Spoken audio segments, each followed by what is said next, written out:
Dito sa mundo ng cryptocurrency, isa sa mga pinakakilalang kumpanya ay ang Ripple.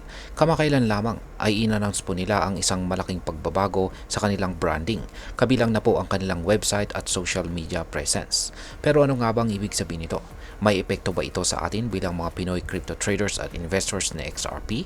Kaya yan po ang siyang ating aalamin sa video na ito. Pero bago po tayo magpatuloy, ay nais ko lamang po munang bigyang linaw ang aking disclaimer kung saan ang nilalaman po ng video na ito ay hindi po ito isang financial advice. For education and information purposes lamang po ang layunin nito.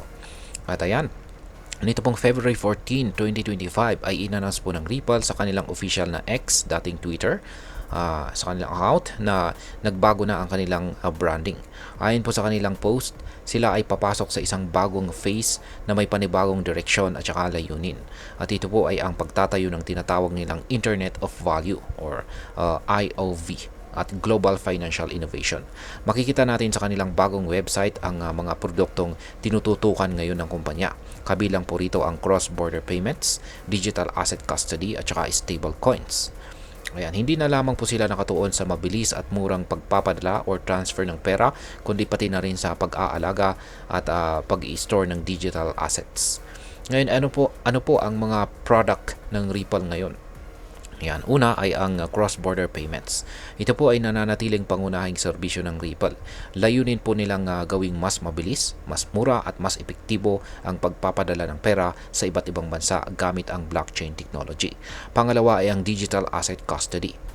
Matapos pong bilhin ng Ripple ang standard custody, nagkaroon po sila ng kakayahang mag-alok ng ligtas or safe na paraan ng pag-store ng digital assets para sa mga bangko at fintech companies. Pangatlo ay ang stable coins at ito po yung RLUSD.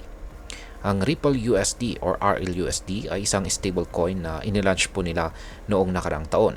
Layunin po nitong gawing instant at mas epektibo ang global transactions habang pinapalakas din ang trading volume sa crypto market. Ngayon ay bakit po nawala ang CBDC sa bagong website ng Ripple? Ayan. Isa pong malaking observation ng XRP community figure na si Rat of Kahneman ay ang pagkawala ng Central Bank Digital Currencies or CBDC sa bagong website ng Ripple. Dati ay active ang Ripple sa pagbuo ng CBDCs kung saan ay nakipagtulungan po sila sa ilang mga bansa tulad po ng Palau at Georgia upang magsagawa ng pilot projects. Ngunit sa bagong rebranding, wala nang anumang impormasyon tungkol sa CBDCs sa kanilang website. Posibleng ito ay isang hakbang upang umiwas sa anumang kontrobersiya kaugnay po ng bagong polisiya sa US. Matatanda ang lumagda po si Pangulong si Pangulong Donald Trump ng US ng isang executive order na nagbabawal po ng promotion sa paglikha ng CBDCs sa bansa. Dahil dito ay maaari pong sinusubukan ng Ripple na iayon ang kanilang estratehiya sa kasalukuyang regulasyon sa Amerika. Ngayon ay meron pang iba pang mga mahalagang pagbabago sa website ng Ripple. Bukod po sa pagkawala ng CBDC-related content, napansin din ni Rat of Kahneman na wala ng bagong listahan ng customers sa bagong website ng Ripple. Gayunpaman ay mas naging malinaw at madaling ma-access ang mga developer documents sa site.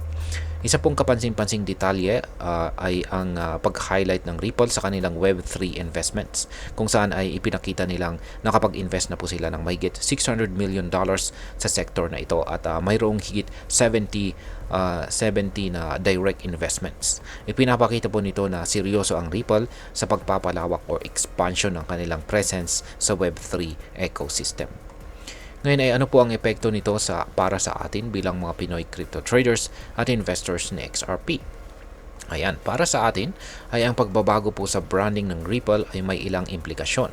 Una ay kung ikaw po ay gumagamit ng Ripple para sa cross-border transactions, magandang balita ito dahil nananatili itong pangunahing serbisyo ng kumpanya. Pangalawa, kung interesado ka po sa stablecoins, ang RLUSD ay maaaring maging isang viable option para sa mas mabilis at murang transaction. Gayunpaman, dapat ding bantayan kung paano po ito tatanggapin sa global market. Pangatlo, kung ikaw po ay isang developer o naghahanap ng mga bagong oportunidad sa Web3, maaaring may mga pagkakataon sa bagong direksyon ni Ripple. Sa kabilang banda, kung ikaw po ay interesado sa CBDCs, maaaring hindi na ito maging prioridad ng Ripple sa ngayon. Dapat ding tandaan na ang anumang pagbabago sa regulasyon po ng US ay maaaring makapekto sa kung paano po kikilos ang Ripple sa hinaharap. At ayan, bilang panghuli ay ano naman ang aking masasabi tungkol dito. Ang rebranding po ng Ripple ay isang indikasyon na patuloy po itong nag-a-adapt sa pagbabago ng crypto landscape. May mas pinapalawak po nila ang kanilang focus sa Internet of Value at mas aktibong nakikilahok sa Web3 ecosystem. Bagamat may ilang elemento gaya po ng CBDC na tila nawala sa kanilang direksyon, nananatili pa rin silang isang malaking player sa crypto industry. Para sa atin bilang mga Pinoy traders at investors ni XRP, ang pinakamalagang hakbang ay ang maging updated at mapanuri sa anumang pagbabago sa mga kumpanyang may malaking papel dito sa mundo ng crypto. Ang pagbabago ay bahagi po ng industriya at ang pinakahanda ang siyang makikinabang dito. At ayan, hanggang dito na lamang po tayo sa video na ito mga ka-crypto. Sana po ay inyong nagustuhan ang aking paliwanag sa video na ito. Kung inyo po itong nagustuhan, pakiclick lamang po ang like button nito. Marami pong salamat sa panonood. Ingat po tayo lagi at God bless po sa ating lahat.